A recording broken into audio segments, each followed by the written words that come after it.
Hey guys, I'm Haley and welcome to another bookish video. Today I'm going to be tier ranking every single book that I've read so far in 2020. And I've read 30 books, which I don't know if that's a lot for you, but that's a lot for me. I've already gotten half my goal. My goal was 60 books, so I'm trucking along nicely. I'm 8 books ahead of schedule. And I'm going to be telling you about those 30 books and ranking them. I might have to drag some, but you know, let's just go with it. Let's get started. I'm so excited. We're gonna drag some, we're gonna praise some. It's gonna be a fun little time. So let's go. All right, I think my screen is recording. At least I hope it is. So I'm gonna go ahead and get started with ranking. Oh my god, my hair is like so annoying right now, so just ignore it if you can. It's just like this weird little knot right here. So try to ignore that. But I think my screen is recording. Yay, I think I did it, hopefully. And I'm gonna go ahead and get started. So right here, this is the book that I read at the very start of 2020. And then this is the last book that I read. So I'm gonna start from the first book that I read, which is The Girls in the Garden by Lisa Jewell. And this is the book that got me so, that got me so into Lisa Jewell books. I'm gonna put it in best of the best.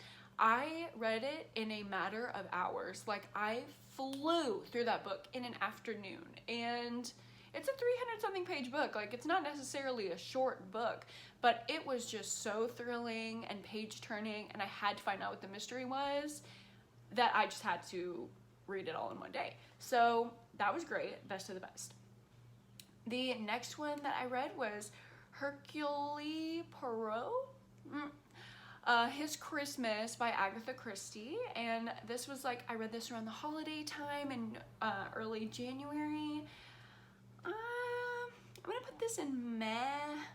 It's just a standard kind of Agatha Christie detective tale. There was nothing really crazy about it. I really like And Then They Were None and The ABC Murders, The Murder of Roger Ackroyd, like all of those Agatha Christie's, I'm like, okay, those are really good. This one was just more entertaining, holiday vibes, but it wasn't the best Agatha Christie I've read, you know? Sorry, Queen of Mystery, you're meh today. Up next, I read How to Not Die Alone by Richard Roper, I believe. And I absolutely loved this. It got 5 stars for me. I'm gonna go ahead and put it in best of the best.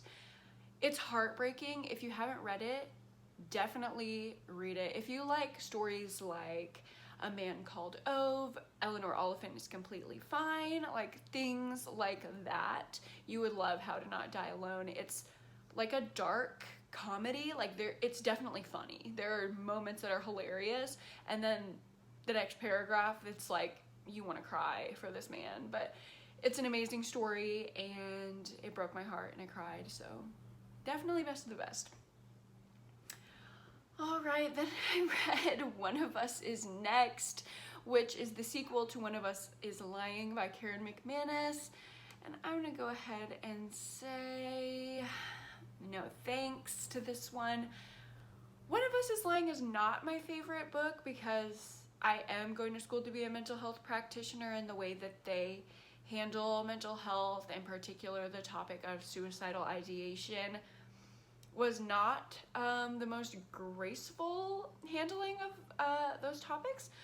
But I said whatever, it annoys me, but I like the story. I understand what it's trying to do, and I enjoyed the concept, like a new take on The Breakfast Club. I really liked that because John Hughes movies are my favorite. I love The Breakfast Club. I vividly remember the first time I ever watched it.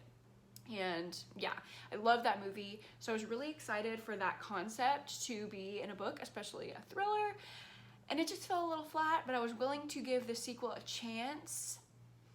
And it just didn't do it for me. It fell flat just the same way as the first one. So sorry if you like that one, but I just really didn't. So moving on. Okay, next I read The Last Time I Lied by Riley Sager. I absolutely love Riley Sager. Absolutely loved this book.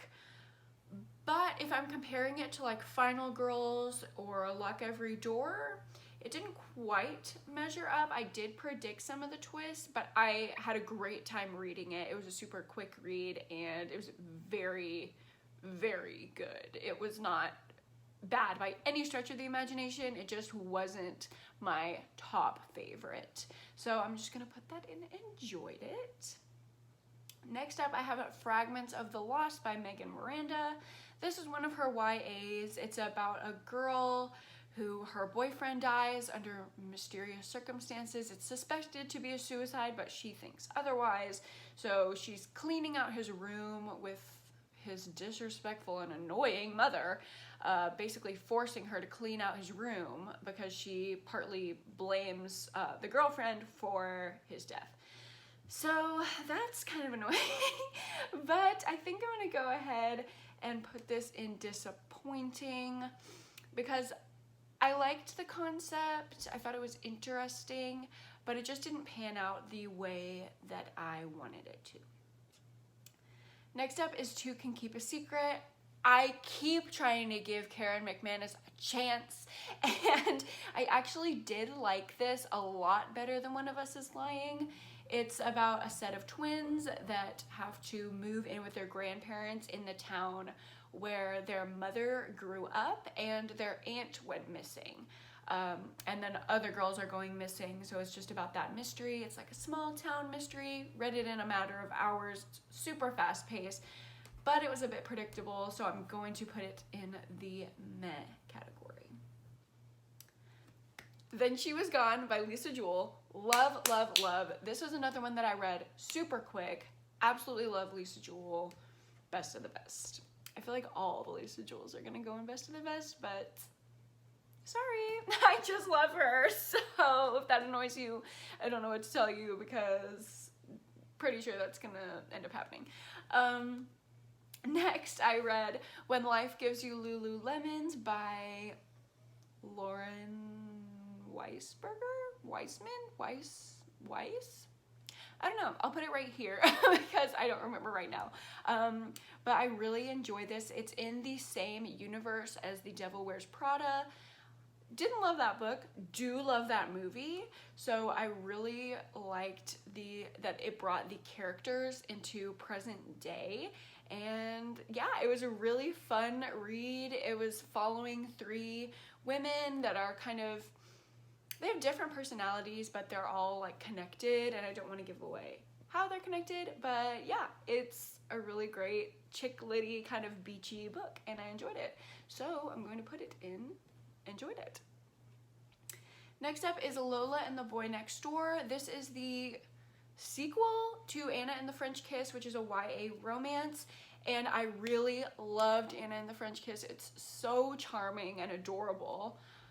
Lola and the Boy Next Door, I think I didn't enjoy as much because I do not like the character of Lola.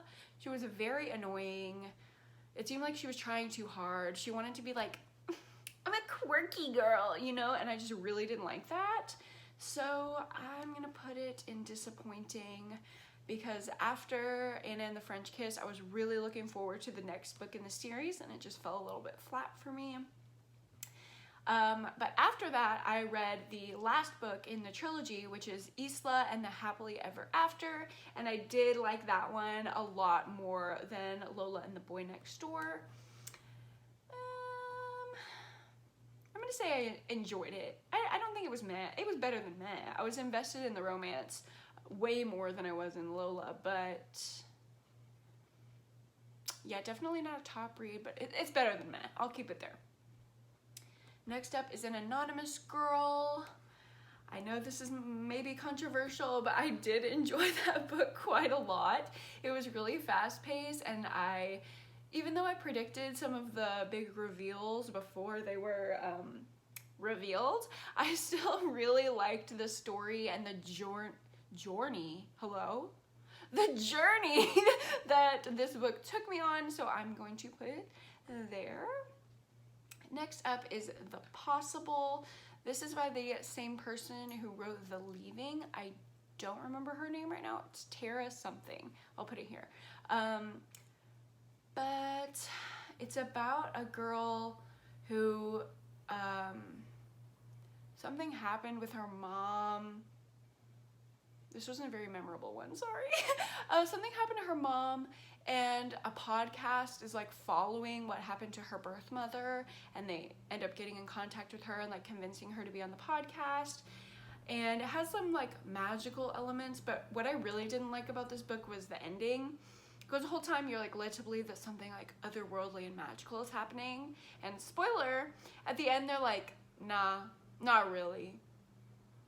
And that's like, it just kind of ruined the whole book for me. And it's really difficult for me to get into like the fantasy, magical kind of realm. So when I'm there and you have me, I want that to be the thing. And it was really disappointing in the end when that's not what it was. So I'm going to say disappointing. Next, I read The Color of B. Larkham's Murder by, I should have had the authors. I think it's Sarah J. Harris. I really hope that's right. But yeah, I loved this book. It's about a child, I think he's like a 9-ish-year-old boy who is on the autism spectrum, and I was actually reading this while I was learning about the autism spectrum and working with those people and children in my abnormal psychology class for my master's. So it was like really parallel to what I was learning in school, and I think the author did a really great job of characterizing the little boy, which I don't remember his name right now, but he basically he basically witnesses the murder, or so we think, we don't really know, of his across the street neighbor, and it's about like figuring out what happened. And he isn't that great at communicating because he is on the spectrum, so he speaks and sees things in colors. So he's like, I just saw vivid red and steel gray, and people don't really know what that means. So it's kind of drawing that out of him, but at the same time you're also getting his perspective, which I really enjoyed, because you could just, the way that it was written, you could just tell that he was trying so hard to communicate, and using the colors was the best way that he knew how. And it was very charming, very heartbreaking. The mystery was great. I really loved this book more than I realized now that I'm speaking about it. But yeah, I would highly recommend it, especially if you like books narrated by children, like Extremely Loud, Incredibly Close. If you like that, I think you would definitely like this. And I'm gonna go ahead and put it in best of the best, which I did not anticipate, but the more I talk about it, the more I realize that it is one of my favorite reads so far this year. Next, I read Crazy Rich Asians, which I love the movie, so I was super excited to read the book. The book goes into a lot more detail than the movie, and I did enjoy that. But I don't think I'll be reading the rest of the trilogy because the writing was so, like, it was like 10 paragraphs to describe a wedding dress. Like, it was beautiful writing, but it was so flowery and over the top that I was like, okay, I get it. The like inside of this wedding venue is like really beautiful, but like I don't need to read about it for 10 pages, so. But it was hilarious, and I do love the story, and I love the representation for Asian people and cultures. I never knew so much about all the different sectors of Asian culture, and if you know me, you know that I strongly appreciate Asian culture. My dogs are literally named Mochi and Boba. Chinese food and Japanese food is my favorite of all time. I love, you know, going to Chinatown. It's my favorite. So I loved reading about that kind of thing with like the air of being in, like, they're in Thailand for a bit, and I really enjoyed that. They're in Singapore. I really enjoyed that, like just the ambiance. And I also enjoyed the characters, but I just felt like 150 pages could have been cut out of the descriptions. So I really did like the story, but I'm gonna put it in meh because it was a little bit difficult to get through.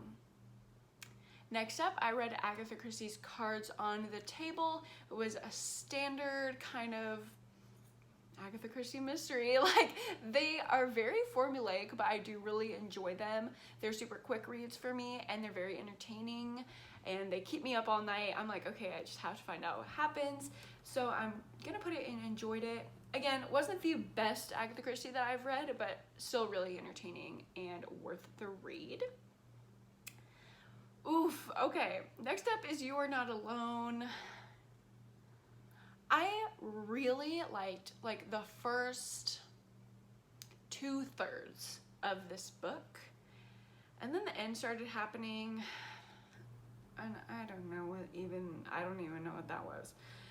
So I think that kind of ruined it for me, but I didn't have high expectations, so I definitely wasn't disappointed, but I don't want to say no thanks, because the first like 100 or so pages, like 200 pages, I was really into it. I'm gonna just put it in no thanks. Sorry, I know that's not an unpopular opinion and people probably wanted me to put that there, but I don't know. I did enjoy part of it, and I wouldn't say don't read it. I would just say prepare for the end to not be what you want it to be. Next up, I read Never Let Me Go by Kazuo Ishiguro. Literally, out of all the authors that I could forget, I remembered his name, which is like, okay. But this is kind of a sci-fi, futuristic, otherworldly, coming-of-age romance. Wow, that was a long description, but it's heartbreaking. It's about kids at a boarding school who are special in some way, but that's like the whole mystery of it all, is we're trying to figure out what makes them special and kind of what's going on. The very beginning reminds me of Handmaid's Tale, where they're using terms that you're not like familiar with, like they don't mean anything in the real world. Like a carer is one of the jobs that takes place in this world. So I really enjoyed that aspect of it. The ending absolutely broke my heart. It's so sad. Like, I don't want to put this in best of the best because I was so mad at the ending and like sad, but the writing's so beautiful. I'm gonna say enjoyed it because I was just really sad at the ending. And I know the ending's supposed to be sad, but like, it was really, really bad. Also, if you've read this book and you know the character Ruth, literally die, Ruth. Nobody likes you. I'm really passionate about this book. Sorry, but like, ooh, if you read that, Ruth, burn. Like, we don't like you. Okay. The next book that I read is The House We Grew Up In by Lisa Jewell. Need I say more? Best of the best. There's really nothing more to say. It's about a crazy, drama-filled, mysterious-filled family. The mother has hoarding disorder, and her children and her husband, oof, they're all messed up. Antics ensue. It's great. It's super entertaining. It reads like a TLC show, and it's set in Britain, which I love. So yeah, there was literally nothing wrong with that book. It's my ideal family drama thriller, so loved it. Next, I read Where the Crawdads Sing by, I don't know, I should have prepared these authors, but I just didn't, and I'm sorry, okay? I'm too lazy to go up and like figure it out, so. But everybody knows what this book is. Where the Crawdads Sing, I mean, no discussion. Best of the best. I cried like 10 different times while reading this book, and I was really resisting picking it up because of all the hype. I was so scared that it wouldn't live up. Oh, it does.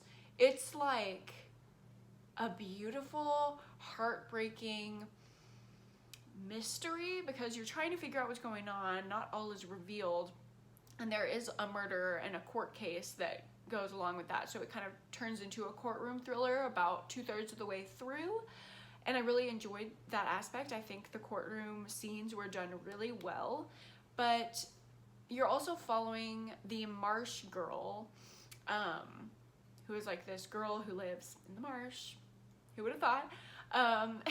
And you're following her life growing up, and the prejudice that she's experienced, and the fact that she's excluded and not educated, and people look down on her when she like goes into town in her little bare feet. Oh my god, I'm gonna cry just thinking about it. And it's also her coming of age story along with the mystery thriller like aspect of the book.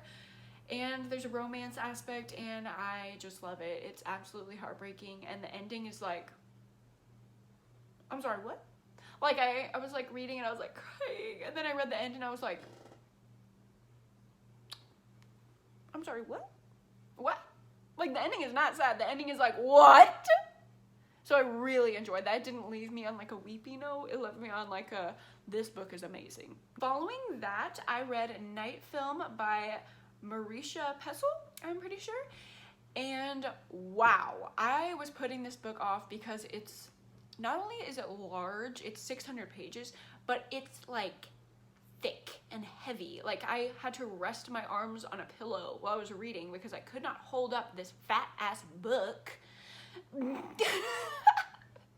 But anyway, I really enjoyed it way more than I thought I was going to, and I'm gonna put it in enjoyed it. Really loved the story and like the weird quirky characters. And then like halfway through, maybe a little bit more than halfway through, when you're getting into like the meat of the mystery, oh god, that was like a trip. It was horrifying. Like, it's a scary book. Obviously it's a horror novel. Oh no, my emails. Oh my god, no. Okay, I'll try to cut that out. Obviously it's a horror novel, so that's kind of to be expected, but I mean, dang. It was scary and it was riveting and it kept me like in a hold. But the reason why it's not best of the best and it didn't get 5 stars for me is the main journalist whose perspective we're following. There were some scenes where he would just like get in his journalist grind, and it was very like you're following the perspective of a detective almost. And I don't like detective POVs in my thrillers. So that was why it's going in enjoyed it. But next I picked up The Overdue Life of Amy Pilar. And again, I do not have the author, so I will put it here. But I kind of struggled with this book because I enjoyed the characters and I liked the story. Hello, Mochi. But I couldn't really connect with a lot of the themes because I am not a mother and this is about a single mother. So I was kind of comparing it to my mom because she is a single mother. She was a single mother my whole life, not my whole life, but she was a single mother. So I was kind of comparing her to the main character, and I did enjoy that aspect of it, but it's just not a fave. Like I didn't connect with it as much as I wanted to. So I'm going to put it in meh. Next up, I picked up In 5 Years by Rebecca Surley, and wow, I was so excited for this. If you don't know what it's about, it's a contemporary romance, and a woman basically wakes up in a dream, and it's 5 years into the future. She has a different apartment. She wakes up next to a different man. She doesn't know what's going on, and then she goes back to sleep, wakes back up, and she's in her normal life 5 years ago in the present.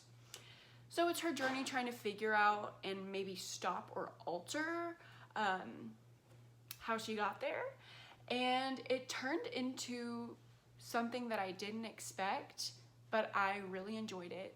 And I probably enjoyed that aspect more than I would have enjoyed it if it was a stereotypical contemporary romance.